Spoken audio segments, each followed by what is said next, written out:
ואנחנו הבנים של עם ישראל, אנחנו הבנים של יעקב. ברצונו הקדוש ברוך הוא נתן לנו, שיבוא משיח בן דוד. אתם כולכם, תצלם רגע את כולם, תצלם את כולם. אתם כולכם, אתם תהיו עבדים שלנו אם תהיו ראויים, אם תתנהגו יפה. אתה רואה את הציצית הזאת? על כל ציצית אחת כזאת אתם תתפסו, ואתם יודעים שזה האמת.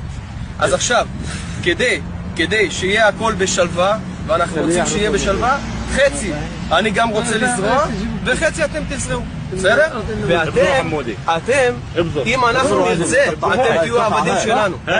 רק אם אנחנו נרצה.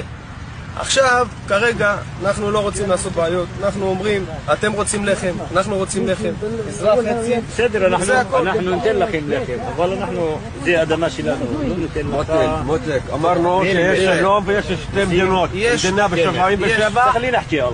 תלך תעשה לחם במדינה שלך. פה זה המדינה שלי. לא, זה לא נכון. פה זה ארץ ישראל. לא נכון. פה זה ארץ שלי. וזה של אבא שלי. האדמה הזאת היא של אבא שלי. האדמה הזאת היא לא של אבא שלי. של אבא שלי. האדמה הזאת... הנה, זה יש הזאת... ניירות, זה של אבא שלי. האדמה הזאת זה שלנו, של ארץ ישראל, של יהודים.